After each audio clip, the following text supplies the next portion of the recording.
vou fazer minhas as palavras da Julie, a nossa diretora global de operações, quando ela esteve aqui no evento teste, e ela presenciou o Morro da Igreja e a Serra do Rastro. Ela falou: Fernando, esses dois locais especificamente não deixam em nada a desejar para as montanhas mais icônicas que a gente tem na Europa.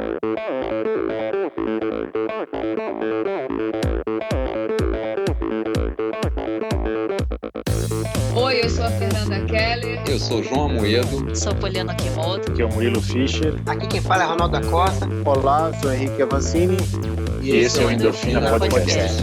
Endorfina Podcast. Tamo junto, hein?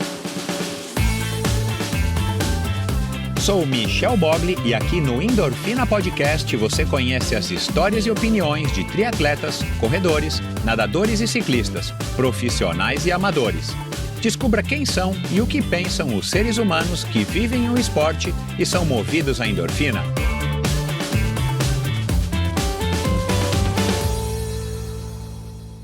Este episódio é um oferecimento da Garmin.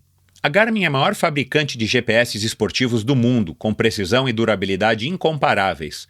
Produtos para te auxiliar nos treinos e competições. Para você que é nadador, ciclista, corredor ou triatleta. Forerunner, Edge, Fenix e Instinct. Uma ampla linha de ciclocomputadores e monitores cardíacos com a mais avançada tecnologia e tão versáteis quanto você precisa.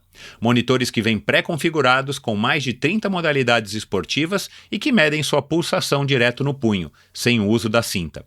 Só com o Garmin você tem acesso a Connect IQ, uma loja com uma infinidade de apps gratuitos que você pode baixar e personalizar o dispositivo compatível. Seja para baixar um novo estilo de mostrador, seja para saber quando seu Uber irá chegar, ou, por exemplo, baixar o Strava Live Surfer Score. Agora, o que é sensacional é que você pode baixar os apps do Deezer e do Spotify. Assim, além de ouvir suas músicas favoritas, você pode ouvir o Endorfina e qualquer outro podcast dessas plataformas. O que pode ser melhor do que se inspirar enquanto você pratica sua modalidade favorita? Compre seu Garmin nos revendedores oficiais ou em até 10 vezes na garminstore.com.br e receba a garantia de 12 meses. E agora, ouvintes do Endorfina têm a chance de comprar o Garmin que você procura com um desconto exclusivo. Acesse a garminstore.com.br, escolha o modelo que melhor lhe atende e antes de finalizar a compra, digite Endorfina no campo do cupom de desconto, que você ganha na hora 5% de desconto. Quem é atleta, opta por Garmin. Promoção válida por tempo limitado. Consulte os termos e condições no post do episódio de hoje no site endorfinabr.com.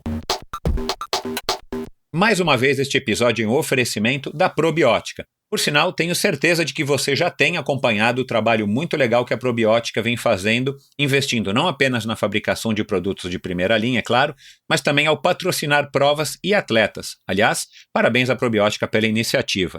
Estamos precisando de empresas que acreditem no esporte de uma maneira sustentável e o apoio aos atletas profissionais é uma parte importantíssima nesse processo. Aliás, muitos atletas já comentaram a esse respeito aqui no Endorfina. A Probiótica produz uma linha específica de suplementos da mais alta qualidade para os esportes de endurance, tanto para os seus treinos quanto para as provas. Você encontra uma linha completa de carboidratos, desde o tradicional Carbap Gel até o Carbap Pós 4x1, diversos tipos de proteínas, energéticos como a D-ribose e a destrose, glutamina, creatina e os BCAAs que seu nutricionista já deve ter recomendado. Estes produtos e toda a extensa e completa linha de suplementos da Probiótica você encontra na Quality Nutrition. Apenas uma loja com a experiência, conhecimento e excelência da Quality Nutrition é capaz de oferecer a variedade e o atendimento que você procura. Uma ideia bacana da Quality Nutrition, e que ao meu ver foi uma grande sacada do Marcelo Kim, foi a criação dos combos promocionais. Você compra 3 produtos iguais e ganha um desconto que pode chegar aos 50%. Outra sacada é a Quality Week. Em toda a última semana do mês, cerca de 80 produtos nacionais e importados entram em promoção, com descontos que também podem chegar aos 50%. Além dos 3 endereços em São Paulo, você pode comprar convenientemente de qualquer lugar do Brasil através da loja virtual da Quality Nutrition. Você tem literalmente na ponta dos dedos acesso a uma quantidade inimaginável de marcas e produtos. Acesse qualitynutritionloja.com.br e faça suas compras hoje mesmo. A Probiótica é patrocinadora oficial do circuito Ironman Brasil e 3-Day Series 2019. probiotica.com.br. Acesse o site agora mesmo e conheça a linha completa de produtos da Probiótica. No Instagram, Probiótica Oficial e Quality Nutrition Loja. Siga os perfis e fique por dentro das últimas novidades dessas duas marcas. Olá, seja bem-vindo a mais um episódio do Endorfina Podcast. Obrigado a todos vocês que acompanharam o episódio da semana passada com a Ana Lídia Borba, o episódio do Daniel de Oliveira na semana retrasada. Foram 2 episódios que eu curti muito de gravar, eu curti muito bater um papo com o Daniel e com a Ana. E o episódio da Ana na semana passada acaba sendo meio que uma sequência. Esse episódio de hoje acaba sendo meio que uma sequência, porque a Ana, além de estar fazendo todo o trabalho de mídia do Othut para o Fernando Palhares, ela também é uma embaixadora do Othut, e isso a gente vai conversar e explicar aqui nesse bate-papo. Então, obrigado a vocês que também chegaram agora no Endorfina através da Ana Lídia Borba, uma moça aí muito inteligente, com uma conversa muito legal, tem muitas opiniões interessantíssimas, uma moça super versátil e que dá orgulho e prazer de ter pessoas assim ligadas ao mundo do nosso esporte, né, do triatlon, do endurance e tudo mais. E na conversa de hoje o Fernando volta ao Endorfina, ele já esteve aqui no episódio 57, para quem já está acompanhando, para quem já está maratonando os episódios do Endorfina. Aliás, muito obrigado a vocês, haja paciência para ouvir episódios de 2-3 horas na sequência um do outro, mas enfim, tem muita gente que viaja aí pelo interior do Brasil e tudo mais, e que me escreve dizendo que o Endorfina está ajudando a passar o tempo na estrada ou no mega trânsito de São Paulo, Rio de Janeiro e tudo mais. Então, obrigado. Mas para quem está ligado, o Fernando Palhares já passou por aqui no episódio 57, como eu falei, mas para falar da iniciativa dele e de 3 outros sócios de estar lançando já há 3 anos, a 4ª edição vai acabar acontecendo agora, nesse final de semana, do Fodax Man, uma prova de Extreme Triathlon, uma prova muito legal que esse ano faz parte do circuito mundial de provas de Extreme Triathlon, uma modalidade relativamente recente e que tem feito bastante sucesso, e aí vocês vão entender por que ouvindo lá o episódio 57. E eu fiz questão de chamar o Fernando novamente, primeiro porque é um cara super boa praça, um cara gente boa, um cara de conversa bacana, mas porque ele conseguiu trazer o Othut para o Brasil, uma prova de nível mundial, uma prova de serviço premium, que acontece desde 2011 já na Europa e já há alguns anos já está expandindo para outros continentes, outros países como Estados Unidos, China, no Oriente Médio, enfim. E ele finalmente conseguiu trazer essa prova para o Brasil, que é um grande mérito, um trunfo, e muito legal a gente poder valorizar e dar espaço e entender o que é essa prova. Não é uma prova tão conhecida ainda do público brasileiro de uma maneira geral. Aqui em São Paulo já tem bastante gente participando, tem inclusive aí alguns embaixadores, como eu falei, a Ana Lídia Borba entre elas. Entre essas pessoas, e vocês vão entender aqui o que são os embaixadores. O Fernando também explica isso, mas enfim, eu quis abrir espaço aqui para ele justamente porque eu acho a iniciativa louvável. Eu acho que a gente precisa ter sim cada vez mais opções de provas, seja no triatlon, seja na corrida, seja no ciclismo, para poder participar, porque é isso que faz o esporte movimentar, é isso que faz as marcas venderem, é isso que faz a roda rodar, e isso é um motor aí, um impulso no esporte para que o esporte se mantenha vivo, respirando e saudável, e que a gente possa ter cada vez mais estrutura para participar não somente dos eventos, mas também chamar a atenção aí das autoridades para conseguir lugares melhores para treinar. Enfim, é um bate-papo muito legal onde ele vai entrar em detalhes. Eu tirei aí muitas dúvidas que são minhas e que eu acredito que sejam de vocês sobre essa prova, então tenho certeza que vai ser um episódio interessante. Se você não conhece o Othut, ouça, fique aqui, porque é um conceito de prova muito legal, e como eu disse, o Fernando é um cara de muita competência, um cara de bom papo, um episódio interessante de ouvir, um episódio mais curtinho finalmente, para que você possa aprender um pouquinho mais sobre o Othut Brasil, e quem sabe, se você acha que casa aí na tua agenda, casa aí com os teus objetivos de 2020, incluir no seu calendário, tá certo? Vamos lá para mais um episódio do Endorfina. Obrigado.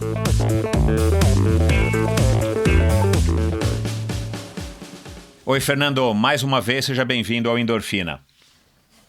Bom dia, Michel, tudo bem? Obrigado pelo convite, e é uma honra voltar a conversar contigo. Pois é, cara, são poucas as pessoas que tiveram esse privilégio por enquanto, hein? Me sinto privilegiado realmente. Poxa, segunda oportunidade conversando no Endorfina. É para poucos, né? Fico muito feliz. Pois é, cara. É o equivalente a nos anos 90, a mulher ser 2 vezes capa da revista Playboy. Olha lá. Tá certo. Bom, vamos lá, cara. A gente vai falar hoje aqui do Haute-Route, né? Uma prova que você conseguiu aí trazer para o Brasil. Vai ser a primeira edição no ano que vem, de 11 a 13 de setembro. Mas a gente está gravando esse episódio aqui há poucos dias do Fodax-Man, que vai acontecer agora no domingo, dia 14. E aí cerca de 80 pessoas vão participar dessa prova. E para quem quiser saber mais detalhes sobre o Fodax-Man ou não conhece o Fernando, ouça o episódio 57, foi a primeira aparição aí do Fernando, onde a gente abordou o assunto específico do Fodax-Man e a gente conversou um papo bem legal aí sobre as opiniões do Fernando sobre a cena do triatlon brasileiro, a cena das provas de longa distância, a franquia versus as provas independentes e tal. Então vai lá, mas vamos falar rapidinho aqui, prestigiar também o Fodax-Man desse final de semana. Tá tudo certo para a prova? Tudo pronto, preparativos finais, tá tudo certinho. Dia 14 a gente larga a 4ª edição do Fodax-Man. E essa edição é especial porque é a primeira edição que ela faz parte do circuito X-Man Tri, né? É isso? X-Tri World Tour. X-Tri World Tour, certo. Exatamente, Michel. Eu tenho um gostinho especial, é a 4ª edição, mas é a primeira, como você bem comentou, da qual a gente está fazendo parte do circuito mundial. Então, quando lá atrás, eu, o Fabrício, o Felipe Manente e o Rafael Pina começamos, ainda de uma forma embrionária, a imaginar o que seria o Fodax-Man, era um sonho distante, né? A gente tinha como referência o Norseman, Swissman, que são as provas mais tradicionais de triatlon extremo, e a gente pensava, quem sabe um dia ficar próximo de uma prova dessa, né? Então, as coisas aconteceram até num ritmo bem acelerado, e felizmente, então, né, no 4º ano do Fodax-Man, a gente está lado a lado com essas provas, já fazendo parte do X-Tri World Tour.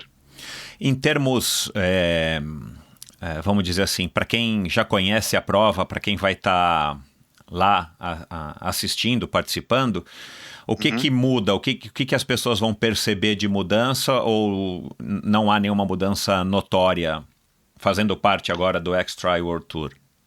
Não, em termos de estrutura de organização de prova, não muda nada. O que muda é que, pelo fato de ser primeiro ano do Fodax-Man no circuito, a gente vai ter a presença de algumas pessoas da estrutura da organização mundial do X-Tri World Tour, acompanhando presencialmente a prova. Isso é um procedimento de praxe, todas as Prospect Races passam por isso. E muda o fato de que, a partir do momento que nós nos tornamos definitivamente uma prova do circuito mundial, o Fodax-Man ele se torna uma prova classificatória para o Norseman. O Norseman, a partir de 2019, ele se tornou uma prova regular do circuito, mas também é uma prova considerada o campeonato mundial do circuito. Então, todas as demais provas passam a ser classificatórias. Então, basicamente é isso que muda pelo fato de estarmos no circuito mundial. Legal. O Fodax-Man de 2020 já tem data?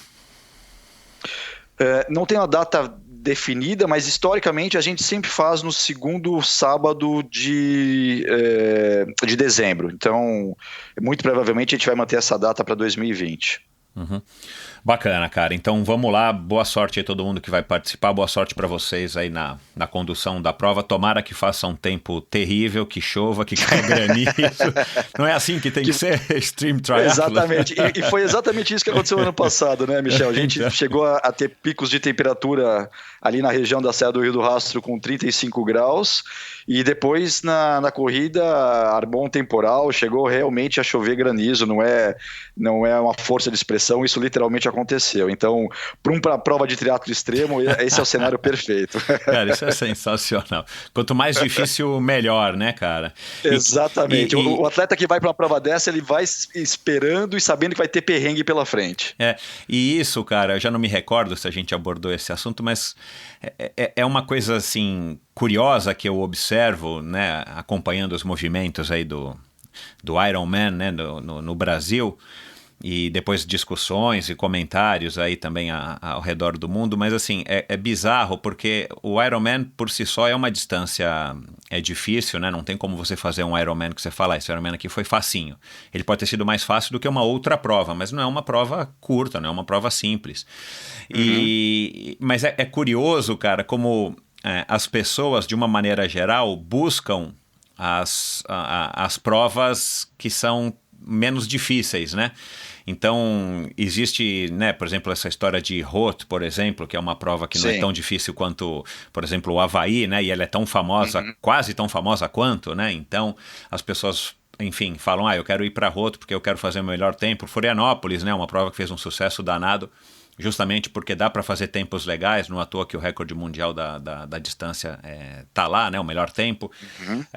Em contrapartida, a Fortaleza, por exemplo, uma prova que não vingou justamente porque, cara, é uma prova dificílima, né? Sim. Então, assim, é uma mentalidade diferente e eu não estou criticando, não, porque eu acho que isso é da natureza do ser humano, né? A água corre para onde era mais fácil ela correr, né?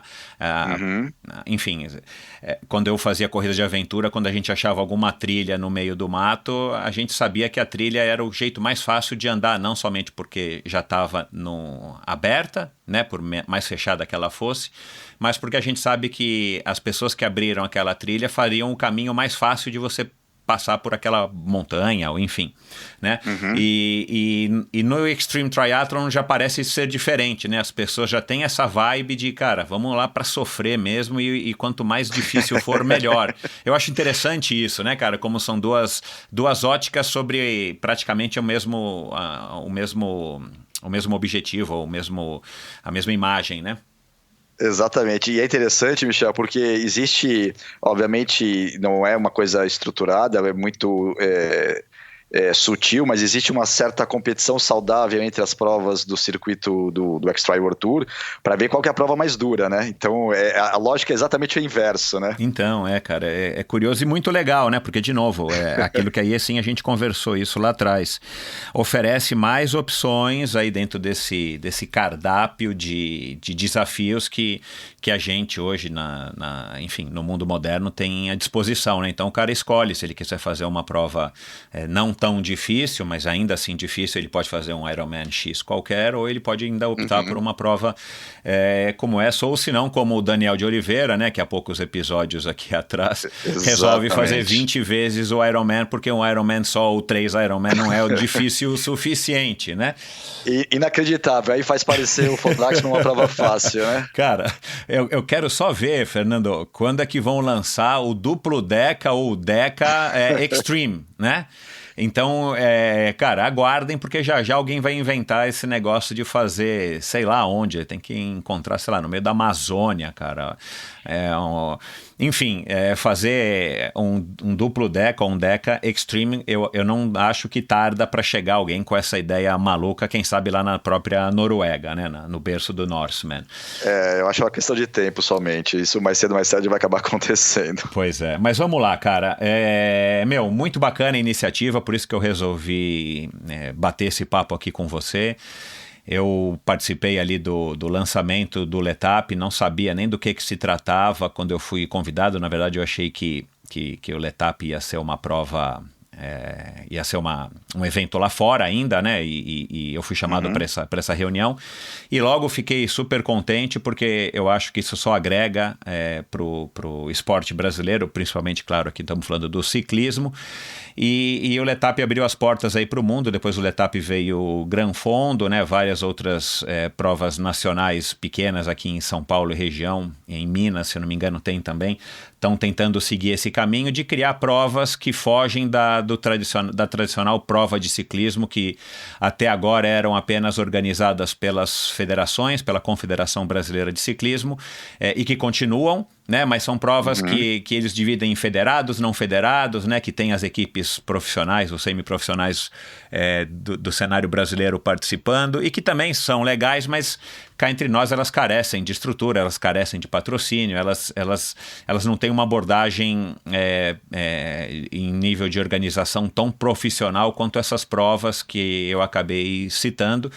E o Othut chega nessa esteira, que bom, felizmente tem gente como você e teus sócios aí que estão dispostos a arriscar, investir e trabalhar para isso, e é por isso que eu estou te trazendo aqui. Então vamos lá, conta como é que surgiu essa oportunidade, né, de 4 anos apenas envolvido com o FODAXMAN, uma prova de triatlon, né, que, enfim, tem a etapa do ciclismo, mas não é uma prova de ciclismo, e de repente vocês conseguem esse trunfo aí de estar convencendo. O Othut, você me corrige, cara, mas é o quê? É de origem suíça, de origem francesa? Então, na verdade, parte do grupo fica no Reino Unido, mas a matriz realmente é na Suíça, em Lausanne. Tá. Enfim, como é que vocês conseguiram, como é que surgiu essa oportunidade, essa aproximação entre as duas marcas, as duas empresas, vocês como organizadores e o Othut?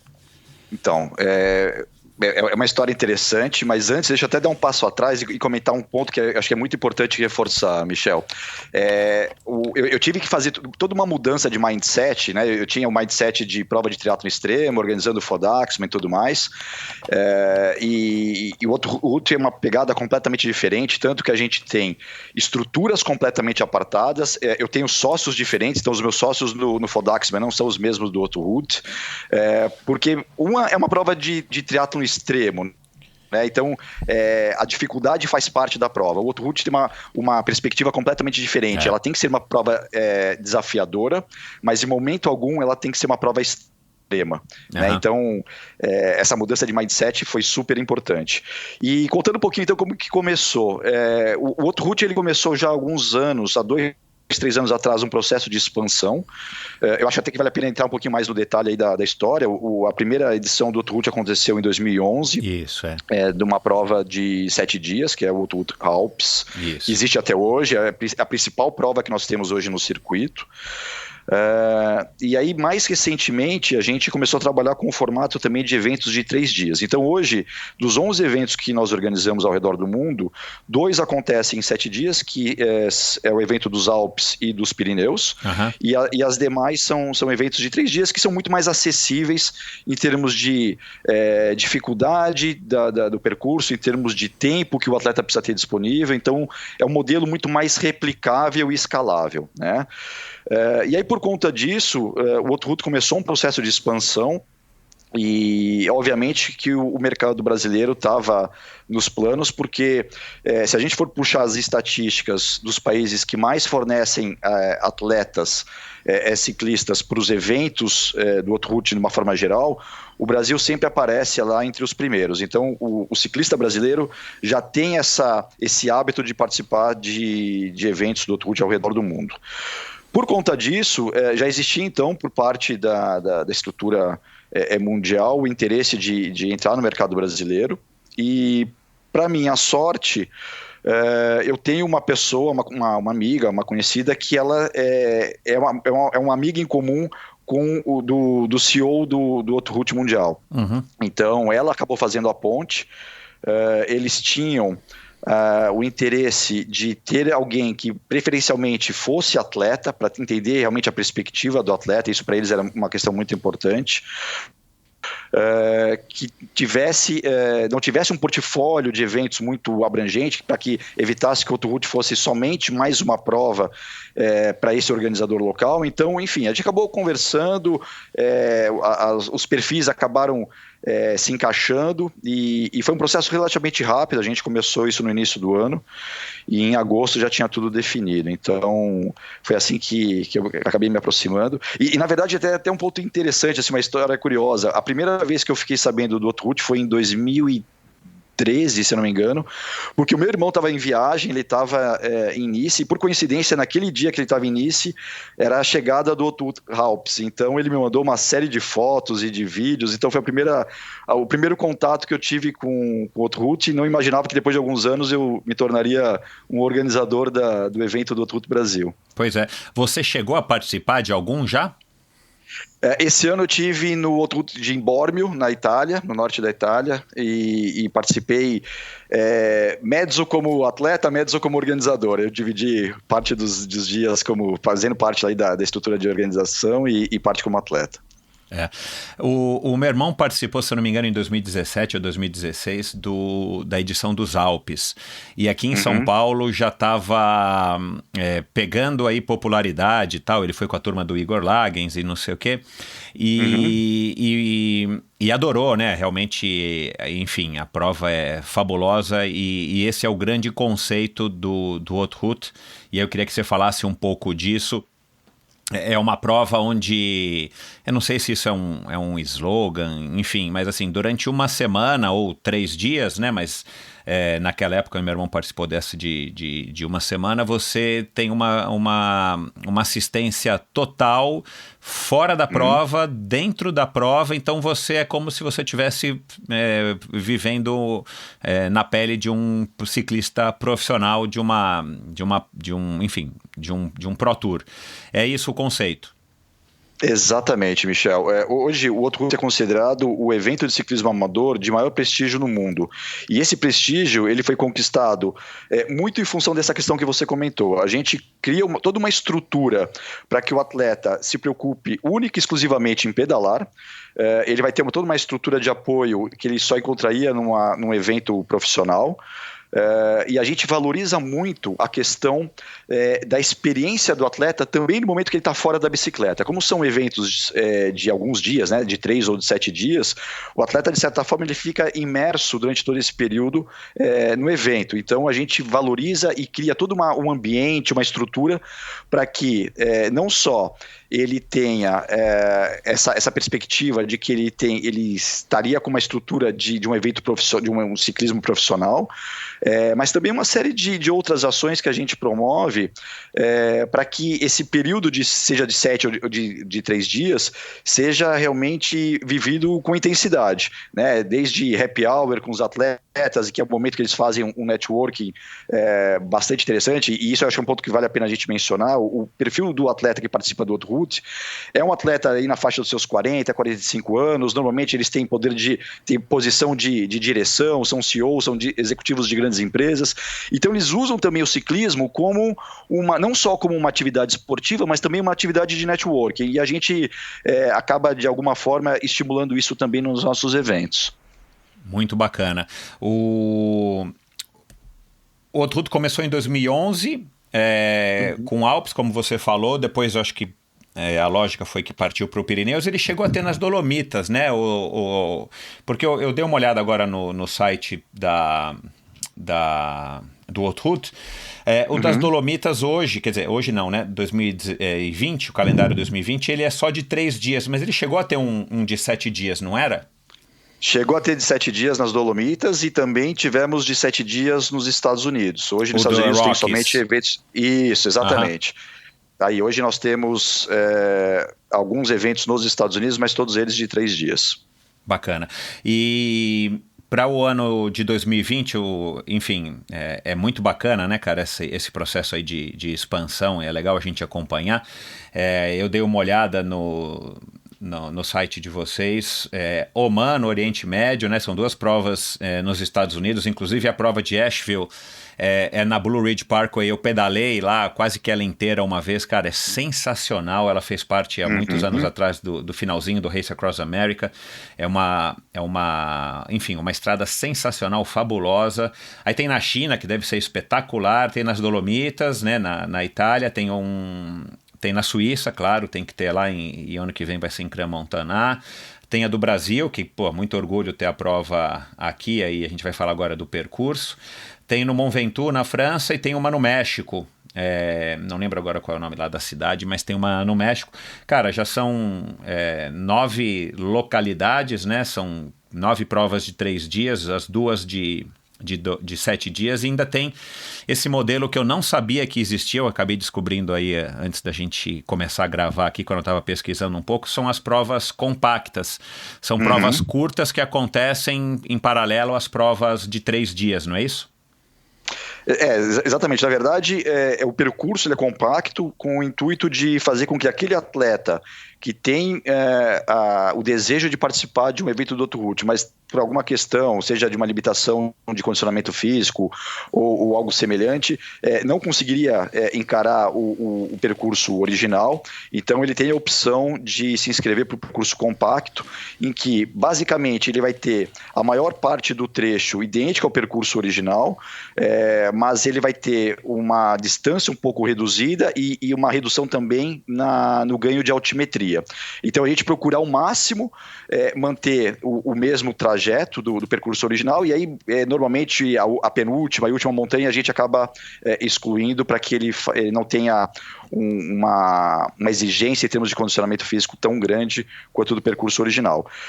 E aí só reforçando, Michel, o percurso compacto ele tem uma quantidade limitada de inscrições, normalmente são 50 inscrições por evento, e nem todos os eventos têm um percurso compacto, porque aí envolve uma questão de logística de percurso e tal, então nem todo local permite isso. Vocês, por acaso, não vão ter no ano que vem ainda, né? Pelo menos para 2020, não. Então, teremos. Isso foi uma coisa que até acho que vale a pena a gente detalhar um pouco. Nós fizemos um evento teste, a questão de 3 semanas atrás, aqui em Santa Catarina, basicamente com 2 propósitos. O primeiro era validar o percurso, e aí tanto o percurso original quanto a viabilidade de fazer um percurso compacto. E o segundo objetivo do evento teste, que foi um evento bem pequeno, só para alguns atletas convidados, era começar a produzir material para divulgação do evento, né? Esses vídeos, fotos. Então, esses 2 objetivos foram alcançados aí com sucesso, e a gente então para 2020 a gente vai fazer o anúncio também do percurso compacto. Interessante, legal.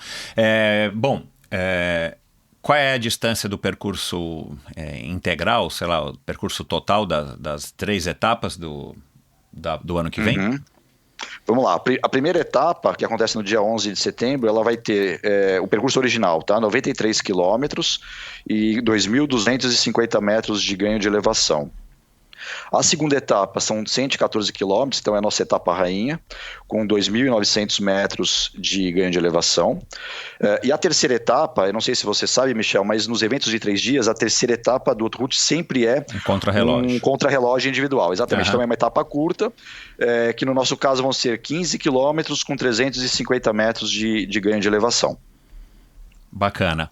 A escolha do local me parece meio óbvia, né, vindo aí de vocês, mas conta aqui como é que também foi essa definição, já que eu entendo que vocês também não podem definir sozinhos, né? Vocês têm que agradar as expectativas ou os critérios do Outroute mundial. Você tem que conseguir conciliar a viabilidade técnica e, claro, conciliar também a oportunidade para estar conseguindo apoio no local onde vocês vão fazer a prova, né, dos órgãos públicos e tudo mais. Como é que vocês chegaram a essa definição? Foi fácil? Vocês chegaram a cogitar um outro local? Foi de cara a sugestão deles mesmos por conhecerem a Serra do Rio do Rastro, pelo menos pela internet ou pelas imagens, né, que são lindas? Como é que foi a definição desse percurso?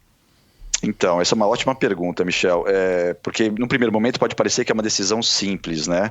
Mas isso envolve muitas variáveis e nunca é uma decisão tão simples quanto parece, porque a gente tem que levar em consideração que o Outroute, pelo perfil da prova, pelo perfil do evento, que a gente trabalha muito a questão da estrutura à disposição do atleta, isso envolve, tem um impacto direto na decisão onde eu vou montar a village do evento, né? A gente não faz simplesmente uma expo, como acontece em alguns outros eventos esportivos, a gente tem realmente uma village que tem também a parte de expo, a parte mais comercial, com os nossos apoiadores, patrocinadores e tudo mais, mas tem, além disso, tem toda uma estrutura de serviços, de conveniências e comodidade para os atletas. Então, isso tem um impacto direto na decisão do local. Uma outra questão que é fundamental, e isso eu fiz questão, foi uma questão pessoal minha, eu, como atleta, eu tinha o seguinte posicionamento, que eu queria ter o percurso assim, mais desafiador e incrível que eu pudesse disponibilizar para os atletas que fossem se inscrever.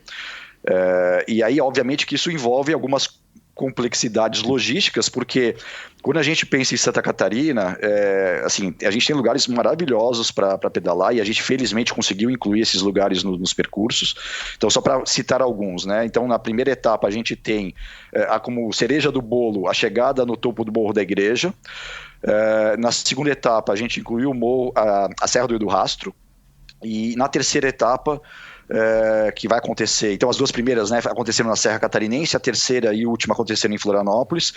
A gente faz a largada do contrarrelógio de cima da Ponte Hercílio Luz, depois de praticamente 30 anos dela fechada. Ela está sendo restaurada e está com os preparativos finais para a reabertura, então a gente vai ter esse privilégio de poder largar de cima da ponte, terminando em cima do Morro da Cruz, que tem uma visão maravilhosa de toda a parte central de Florianópolis. Então, para que a gente pudesse colocar esses lugares que são fantásticos para pedalar, isso envolve uma complexidade logística um pouco maior. Mas aí, conversando com o CEO mundial do Otto Ruth, e ele também é ciclista, quando ele falou assim, poxa, Fernando, eu como ciclista, eu prefiro ter a perspectiva, a possibilidade de pedalar em lugares que eu vou guardar para o resto da minha vida, na minha memória, ainda que eu tenha a questão de deslocamentos e tal, que é uma coisa que a gente precisa equacionar, do que pedalar em lugares que não são tão maravilhosos, mas é que eu tenho uma comodidade maior em termos de logística. Então, quando ele me falou isso, eu tive a certeza, Michel, que eu estava no caminho certo de fazer de tudo para incluir a Serra Catarinense no percurso. Então, esse é um outro ponto muito importante na definição do local.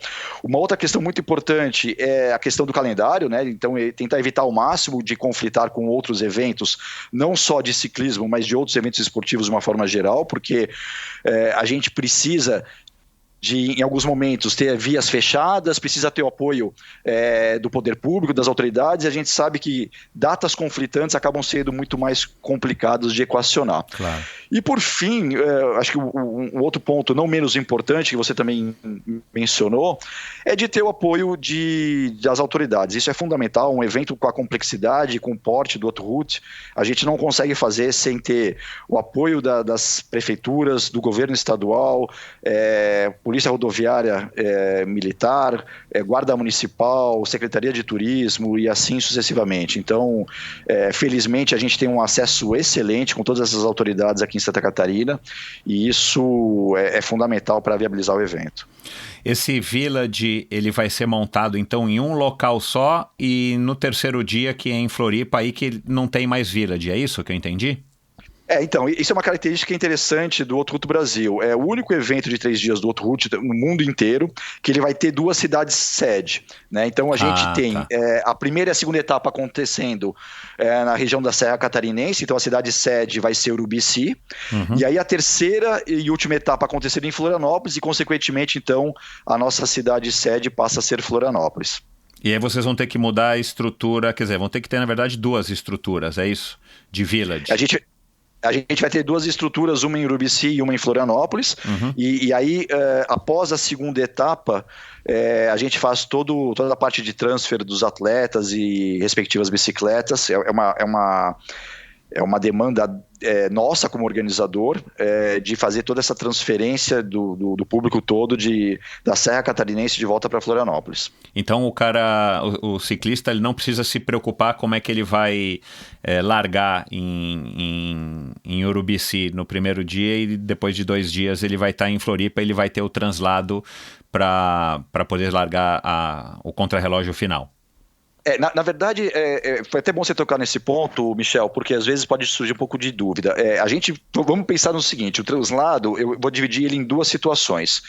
O evento começa em Urubici, o atleta precisa estar em Urubici no dia 10 de setembro para o briefing, para a retirada de kits e tudo mais, para o jantar de massas e assim sucessivamente. Então, é responsabilidade do atleta chegar em Urubici no dia 10. Isso. O que nós, como organizadores, vamos proporcionar é um serviço adicional. Então, quando o atleta entrar na nossa plataforma de inscrição, ele vai ter a opção de contratar alguns serviços opcionais.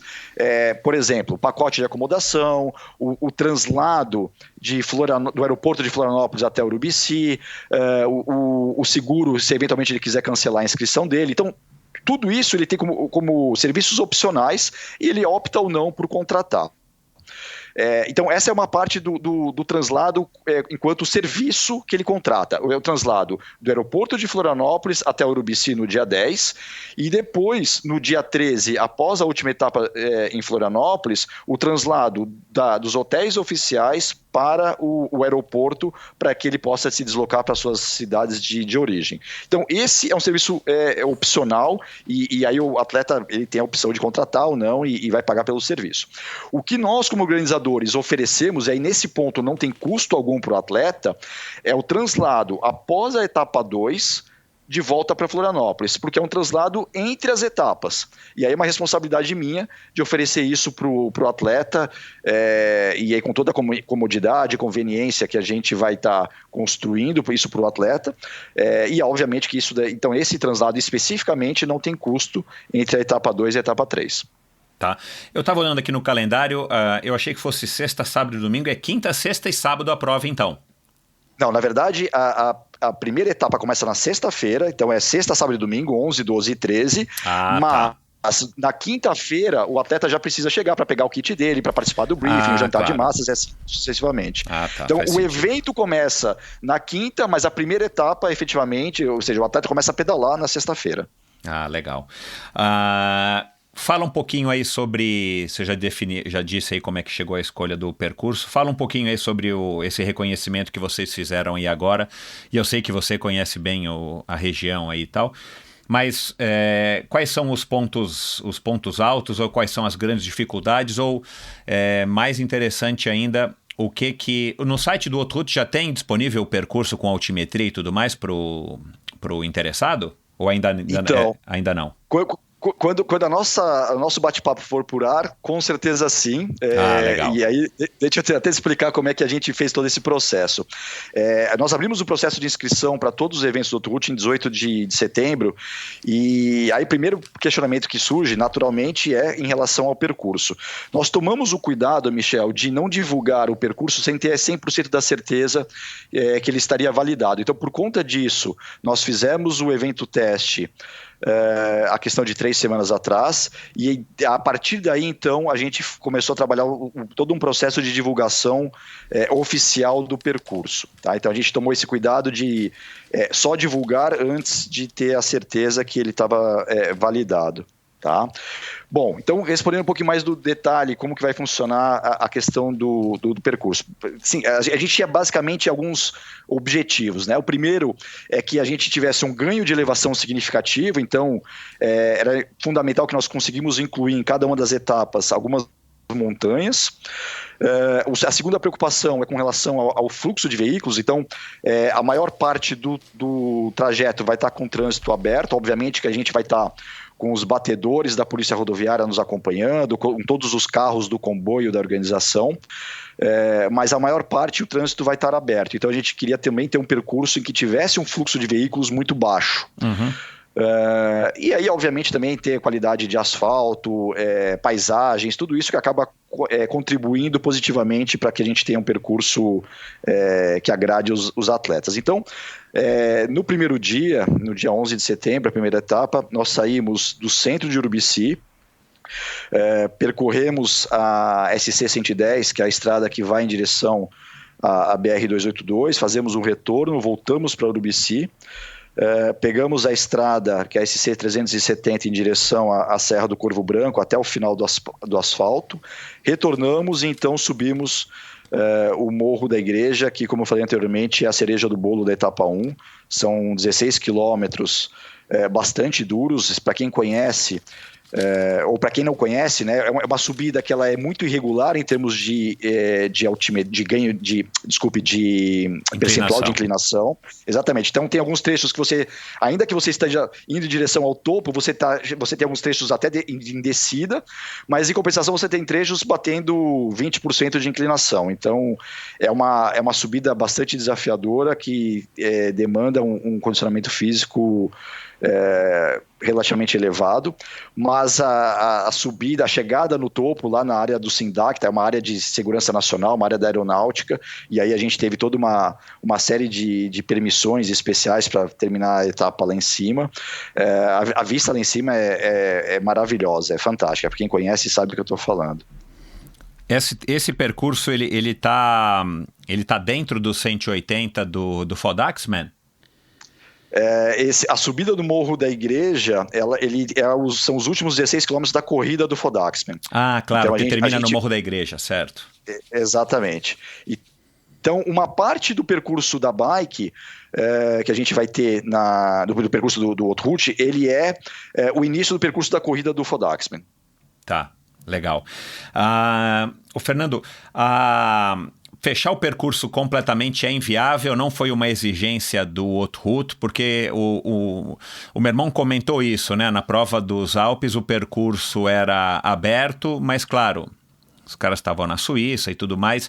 O meu irmão em alguns momentos até achou que, enfim, que poderia ser um pouquinho mais seguro, mas no geral ele falou que não tem, claro, nem como comparar com uma prova no Brasil. Como é que vocês vão resolver essa questão? Eu já entendi que passa pouco carro, que vocês vão fazer a prova aí também num horário que não é o horário de maior movimento. Que horas que larga o Haute Route?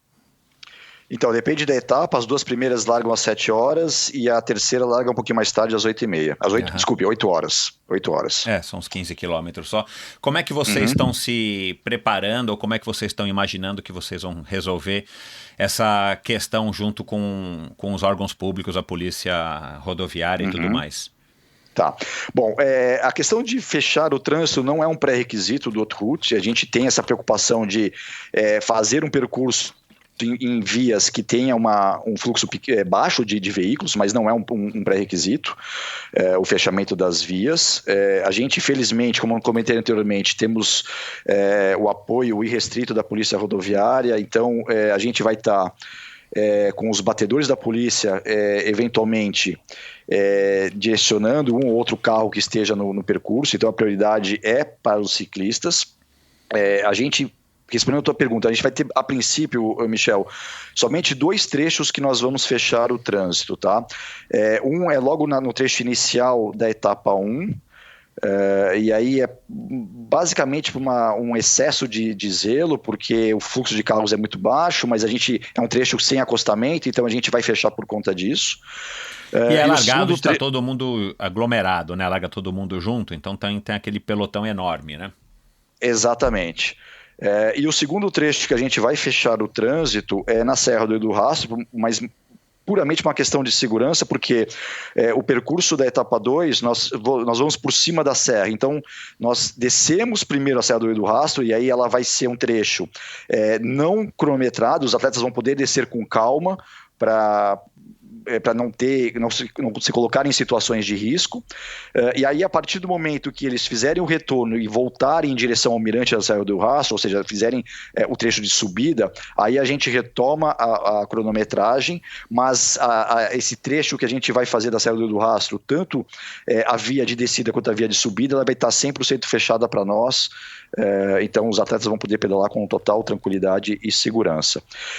Mas em paralelo a isso, eu vou até compartilhar contigo, no evento teste a gente teve a presença da Julie, que é a nossa diretora mundial de operações do Haute Route, e ela ficou surpresa positivamente com relação ao fluxo de veículos. Eu falei, poxa, Fernando, vocês não têm veículos passando aqui por essas estradas, isso é fantástico. E realmente, isso é uma característica, para quem não conhece a Serra Catarinense, essa é uma característica da nossa serra. Então, o fluxo de veículos vai ser extremamente baixo realmente, Michel. Que bom. Você falou dos trechos cronometrados. Explica aí para quem não está ligado ainda como é que funciona o sistema de competição do Haute Route. E já aproveita e fala das categorias. Vai ter categoria dupla?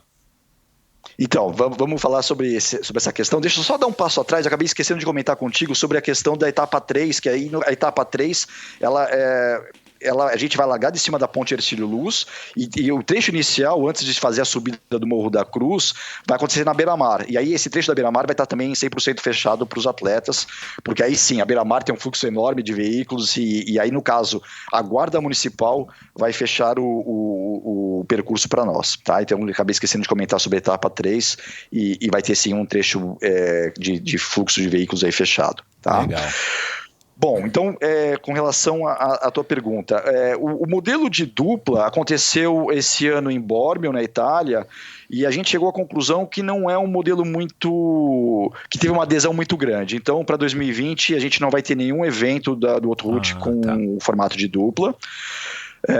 Então, nem o Brasil, nem outro evento vai ter esse formato. Uhum. Tá? Com relação ao sistema de cronometragem, Michel, a gente tem o atleta que vem para o Haute Route para competir, então ele tem uma perspectiva de competição, ele tem uma premiação não só após cada uma das etapas, mas também uma premiação geral no somatório dos tempos das 3 etapas. Existe a classificação geral e existe a classificação por faixa etária dentro do gênero, né? Então a gente segmenta masculino e feminino, obviamente. Mas também tem muitos atletas que vêm para curtir, que não estão preocupados com classificação, eles vêm com um grande grupo de amigos, então todo o percurso, todo o trajeto ele é cronometrado, a gente disponibiliza no final de cada uma das etapas a ordem, né, a classificação dos atletas, mas a gente tem esses dois públicos muito distintos. Tem os atletas que vêm sim para competir, visando as primeiras colocações, e a gente tem também o atleta que vem para curtir e não está preocupado com o tempo. Tanto que passam 10, 15, 20 minutos nas nossas feed stations, que são praticamente um banquete. A gente tem uma estrutura muito bacana de alimentação, então eles não se preocupam em, entre aspas, perder 10, 15 minutos e ficar batendo um papo, conversando com seus amigos e depois seguir no percurso. Uhum. E uma característica do Haute Route aí você me corrige também se eu estiver enganado, mas é que nessas descidas muito íngremes que podem representar algum perigo para quem quiser descer, enfim, correndo, valendo mesmo, vocês simplesmente anulam aquele tempo da descida. Então, o sujeito pode descer devagar, e aí, a hora que ele passa de novo num tapete de cronometragem após a descida, o tempo dele segue correndo de novo. Vocês cancelam aquele tempo para justamente não estimular que o sujeito se mate na descida. Exatamente. Obviamente que isso a gente não aplica em todas as descidas, mas claro, nas descidas mais perigosas, sim. E é por isso que a gente vai fazer esse procedimento na Serra do Rio do Rastro. Claro. A descida da Serra do Rio do Rastro vai estar com a cronometragem parada. Isso, isso eu acho interessante esse conceito, porque infelizmente muita gente não tem aí a capacidade de distinguir, né, cara? Assim, eu vou me arriscar aqui para ganhar 1 minuto na descida e o cara às vezes acaba causando um problema enorme para quem organiza a prova e para os outros competidores. Bom, as inscrições estão abertas no próprio site do Haute Route, não é isso? Uhum. Isso, correto. É hauteroute.org. As inscrições do Haute Route Brasil e de todos os outros eventos estão abertas desde 18 de setembro. O Haute Route sempre foi uma prova, pelo que eu soube aí dos meus amigos que primeiro participaram da prova, eu acho que já tenho amigos aí que participaram talvez desde a edição inaugural e tudo mais. É uma prova bem restrita, é uma prova bem exclusiva, ela foge também dos padrões de Gran Fondo, de L'Etape e tudo mais. Você não vai largar com 15 mil pessoas nunca um Haute Route. Explica um pouco também sobre esse conceito e qual que é o limite de inscritos da prova aqui do Brasil. Uhum. Esse é um ponto muito importante, Michel, porque isso está diretamente alinhado com o tipo de prova que a gente quer entregar para os atletas, né? Então, eu não consigo trabalhar um evento diferenciado, um evento premium, e trabalhar uma série de experiências, de conveniências, de comodidades, se eu tiver 10 mil atletas largando. Isso é inviável.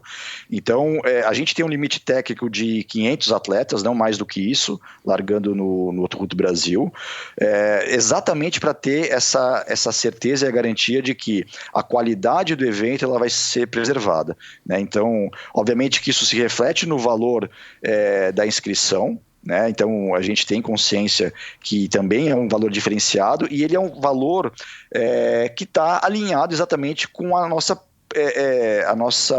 proposta de evento, né? Então, você nunca vai encontrar um evento do Outro Route com mais do que 500 atletas num evento de 3 dias, por exemplo. Entendi. Bom, faz parte e aí, né, só a gente raciocinar um pouco, consegue entender que se tivesse aí 20 mil pessoas participando, claro que as inscrições tenderiam a ser mais baratas, mas em compensação a experiência muda.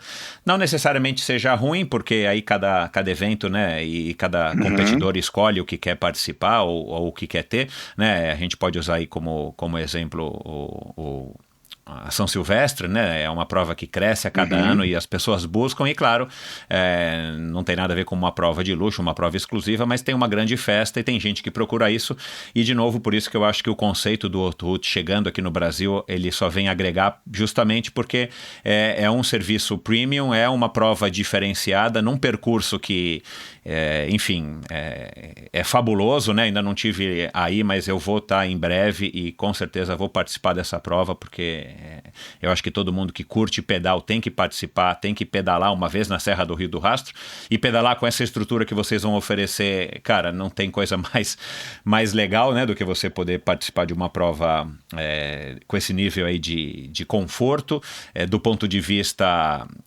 de tudo, exceto, né, das subidas e da dificuldade que você vai ter, mas para quem gosta de pedalar, esse é o grande barato. É isso, cara, que bom. Eu acho que a gente já falou aí um pouquinho de tudo. Você quer dar mais um último recado? Deixa eu te perguntar uma coisa. O cara que está ouvindo aqui, e a gente tem ouvintes no Brasil todo, talvez algumas pessoas não conheçam o Outro Route, então eu aconselho, dá uma googada aí, dá uma olhada nos vídeos do YouTube, né? O próprio site do Outro Route tem alguns vídeos, é de fato uma prova muito legal. Vocês já têm um Instagram aqui do Outro Route Brasil, né? Exato, já temos. Legal. Tem um programa de embaixadores também do Outro Route. E por enquanto a gente só tem embaixadores, tá cheio de embaixadores brasileiros, mas que participaram só das provas lá fora porque não teve uma prova aqui. Esses embaixadores, eu imagino que vocês já estejam também em contato com eles. Eles já devem ter também, alguns deles experimentados, né, o percurso. Eles também são facilitadores, eles também conseguem de alguma maneira auxiliar, talvez em dúvidas ou enfim, explicar para as pessoas que por acaso estejam interessadas e que podem achar que não, mas será que eu consigo? Será que eu aguento? Como é que eu faço? Como é que a gente faz para desmistificar um pouco um percurso de 222 quilômetros e 5.500 metros de ascensão? Esse é um ponto muito importante, Michel, e esse é o principal papel do embaixador, tá? Então, falando um pouquinho sobre os embaixadores, esse é um programa global do Outro Route, não é uma ação só do Brasil. Nós temos, para 2020, 109 embaixadores dos mais variados países, e o Outro Route, ele é uma prova global, então só para te dar algumas estatísticas, na maioria dos nossos eventos na Europa, a gente tem entre 40 e 45 nacionalidades diferentes participando. Então, é óbvio que a Europa tem uma dinâmica diferente, os países são muito mais próximos, a gente, muito provavelmente aqui no Brasil, vai ter um número um pouco menor em termos de quantidade de nacionalidades, mas é um evento global. Então, a gente tem 109 embaixadores que têm entre as suas atribuições exatamente esse papel que você comentou, de desmistificar e de compartilhar o conhecimento que eles têm, porque a maioria deles já participou de algum evento do Outro Route, e compartilhar essas experiências com quem não conhece, ainda não está muito familiarizado com o Outro Route. Então, aqui no Brasil, nós temos 5 embaixadores. Posso até mencionar o nome deles? Tem algum problema para você mencioná-los ou não? Claro que não. Tá, então vamos lá. São 2 mulheres, a Isabelle de Holanda e a Ana Lídia Borba. As duas participaram do primeiro evento teste que nós fizemos, a questão de 2, 3 semanas atrás. E depois nós temos o André Gracindo no Rio, o Tonon, no interior de São Paulo, e o Beto Liber, o Cláudio Tonon e o Beto Liber em São Paulo. Esses são os nossos 5 embaixadores, que têm feito um trabalho fantástico de realmente promover o Outro aqui no Brasil, né? Porque, como você comentou, nem todo mundo ainda está familiarizado com a prova, e então os embaixadores têm essa missão de tirar dúvidas, esclarecer, organizar eventos de divulgação e de promoção. Então a gente já fez uma série de eventos. Aliás, essa é uma característica também muito bacana do Outro. A gente tem o evento principal acontecendo em setembro do ano que vem, mas a partir de agora até setembro a gente vai ter uma série de eventos de divulgação e de promoção, sejam com os nossos embaixadores, sejam com os nossos patrocinadores, sejam com parceiros. E a gente tem um programa de parceria muito bacana também com assessorias esportivas, com operadores turísticos e bike shops. Então eles se tornam nossos parceiros na divulgação e na venda das inscrições. Então a gente vai ter um calendário bastante intenso, e aí para o ouvinte que está nos acompanhando, é muito bacana, porque não vão faltar oportunidades deles conhecerem o Outro Route, conversarem com os nossos embaixadores, enfim, saberem mais sobre o nosso evento. Ótimo, porque eu acho que essa é uma parte importante e foi um dos trabalhos que eu acho que o Letap lá atrás fez muito bem feito, que é exatamente desmistificar um pouco.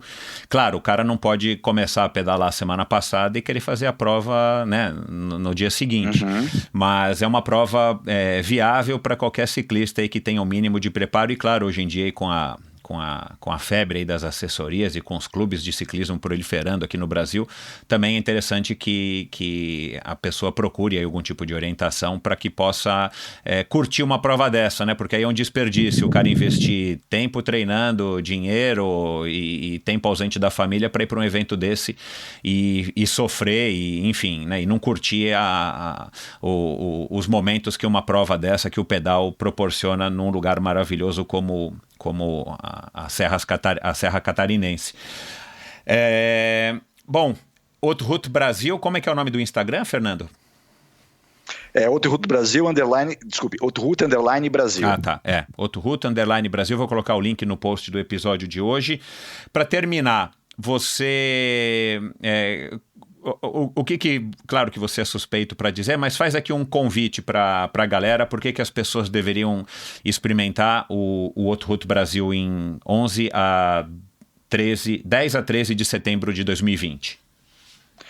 Bom, Michel, como você bem falou, eu sou suspeito, mas eu acho que tem alguns pontos muito importantes que eu gostaria de compartilhar e de convidar o teu ouvinte a pelo menos olhar com carinho o nosso site e conhecer um pouco mais a prova, e serão todos muito bem-vindos. O primeiro ponto é que isso já é uma característica que eu tinha na organização do FODAXMA e que eu fiz questão de trazer também para o Outro Route, é que eu monto todo o evento, eu estou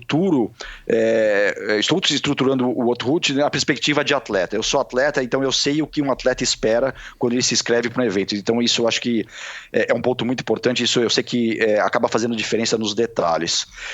E segundo, é que a gente vai ter a oportunidade de disponibilizar uma estrutura fantástica para os atletas pedalarem em talvez nos lugares mais icônicos que a gente tem do ciclismo nacional.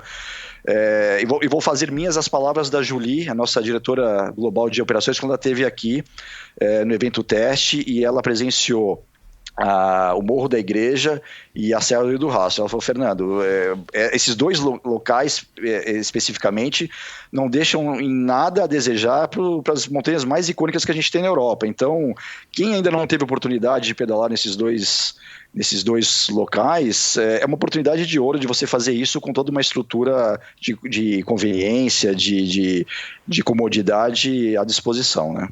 Ah, sem dúvida, cara. Que bom. Cara, parabéns pela sua iniciativa, parabéns aí por ter topado esse desafio. Fala aí agora, vamos dar uma oportunidade aí para você já mencionar quem que já está com vocês dentro do projeto, quem que está apoiando aí, a prefeitura, o governo, se já tem alguma marca aí apoiando vocês. Tá, com relação às autoridades, talvez até esqueça de algumas, mas vamos lá. A Prefeitura de Florianópolis é um grande apoiador e incentivador, a Prefeitura de Urubici, Prefeitura de Lauro Miller, que são 2 cidades lá na Serra Catarinense. Urubici vai ser uma das nossas cidades base, mas Lauro Miller é a cidade onde está a Serra do Rastro. A gente tem um apoio restrito dessas prefeituras. Secretaria Estadual de Turismo, Secretaria Estadual de Segurança Pública, Polícia Rodoviária Militar, Guarda Municipal, as Secretarias Municipais de Turismo, as câmaras municipais dessas 3 cidades que eu mencionei, o próprio ICMBio, que é o órgão que é o responsável pelo Parque Nacional onde está o Morro da Igreja, Aeronáutica, nos dando também o acesso ao topo do Morro da Igreja. Enfim, são muitas autoridades, eu tenho receio até de esquecer de alguma delas, tá, Michel? Com relação aos patrocinadores, a Specialized é a nossa patrocinadora para o Outro Brasil, e temos mais 2 patrocinadores na área de nutrição, que é o eNuts e a Mother Nutrients, que são nossos parceiros, vão estar disponibilizando toda a estrutura dos feed stations durante as 3 etapas do evento. A gente tem algumas outras negociações bem avançadas, mas como ainda não estão concluídas, a gente deixa para um segundo momento fazer a divulgação. Então logo o processo esteja definido, a gente vai divulgar isso nas redes sociais e no próprio site também. Que bom, cara, bacana que já ter o apoio aí dessas marcas, né, marcas fortes, marcas importantes. Na Mother, muito legal, o posicionamento da Mother é muito interessante aí, com uma abordagem aí bacana aí sobre as proteínas veganas, a Specialized, não precisa nem dizer, e o eNuts, e que bom, cara, que você conseguiu também o apoio de todas essas prefeituras e todos esses órgãos. Cara, Florianópolis está super receptivo, né? Já faz anos que o Ironman aí movimenta muito a cidade.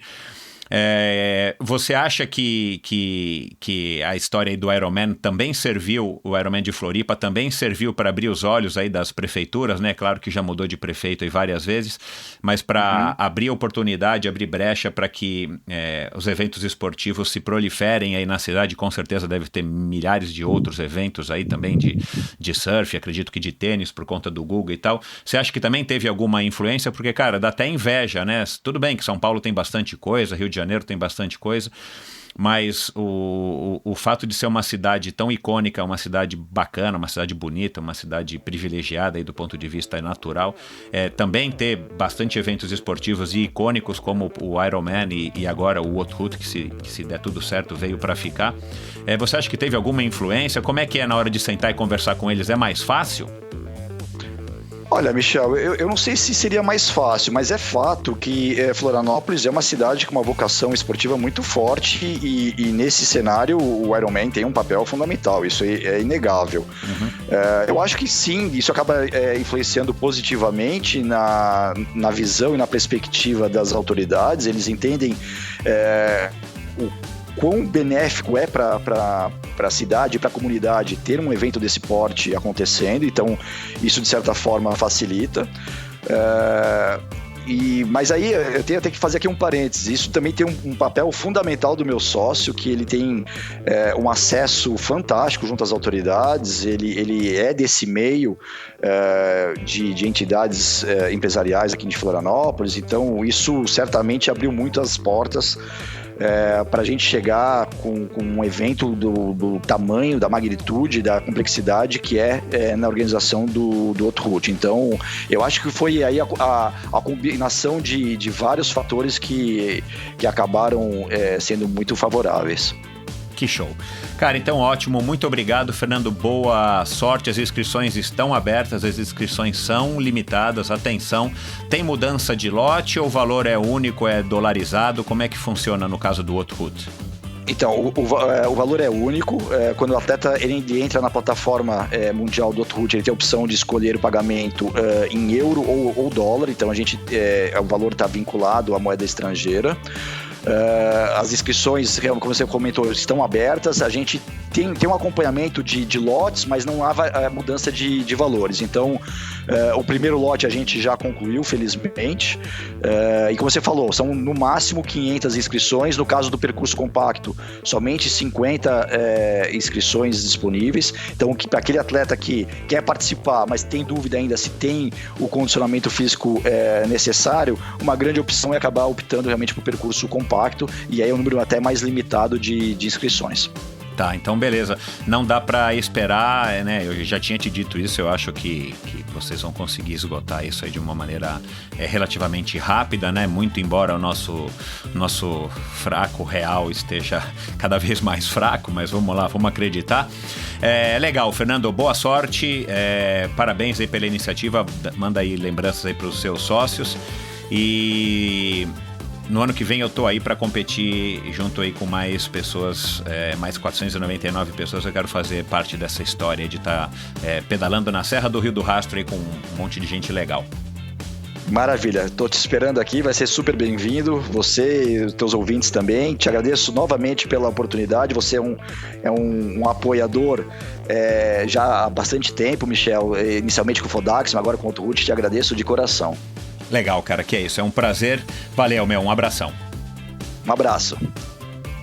Bom, pessoal, mais um episódio bacana e para quem tá ouvindo o Endorfina aí há muito tempo sabe, eu sou super incentivador aí de qualquer iniciativa nesse sentido de estar estimulando os nossos esportes, as nossas modalidades aqui no Brasil. A gente precisa disso, e eventos de padrão internacional como o Autoroute, como o Letap Brasil, o próprio Gran Fondo são muito bem-vindos, e claro, as provas nacionais, as provas menores que alguns empresários estão lançando e estão fazendo rodar aqui, principalmente aqui na região de São Paulo e Rio, que eu tenho acompanhado, também merecem destaque, porque sem provas esse esporte de participação ele acaba minguando, e uma prova de padrão internacional como o Autoroute só vem a agregar.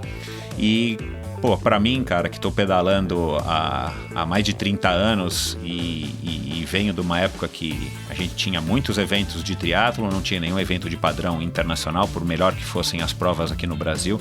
A gente também não podia imaginar que um dia a gente teria Ironman, eu já disse muito isso aqui, muito menos provas de padrão gringo de ciclismo como essas aí que o Fernando está trazendo, como essa que o Fernando está trazendo. Então, cara, eu acho que a gente tem que prestigiar, a gente tem que dar realmente... bater palmas, porque a gente precisa disso, senão o Brasil nunca vai sair dessa mesmice aí nesses esportes pequenos como os nossos. Então a iniciativa é louvável. Obrigado pela audiência. Se você curtiu o episódio, vai lá e divulgue ele para os seus colegas. Se você curtiu o Fernando, se você quiser tirar alguma dúvida, vai lá no Autoroute _Brasil, também vou colocar o link no post do episódio de hoje no endorfinabr.com, para você passar a segui-lo e passar a se informar sobre a prova, se você tiver dúvidas, enfim, se você também quiser dar um alô para ele dizendo que curtiu, se eu esqueci de tirar alguma dúvida que por acaso você tenha, vai lá e pergunta para ele. Você viu que é um cara super acessível, e como ele é um atleta, e eu acho que isso faz toda a diferença, ele com certeza é bastante acessível e vai atender vocês aí e responder vocês em todos os sentidos. E é isso, pessoal. Se você acha que esse trabalho aqui vale, além da audiência de você, além do tempo que você despende aí ouvindo, seja no trânsito, na academia, no ônibus, no metrô, no avião, em cima da bicicleta, na esteira, se vale algum apoio financeiro, vai lá na plataforma Apoia-se de financiamento coletivo. Você acha o link também no meu site endorfinabr.com. À direita ali você vai ver um espaço amarelado, neon, para você não passar despercebido. Se você acha que vale a pena doar uma quantia mensal para o Endorfina, vai lá, que de quebra ainda você ganha um brinde ou uma camisa de ciclismo inédita da Join, feita pela Join, do meu amigo Sarran, ou uma camisa de corrida em apoio aí da On Running do Brasil. Muito obrigado a vocês, boa semana e até a próxima com mais um episódio do Endorfina. Valeu!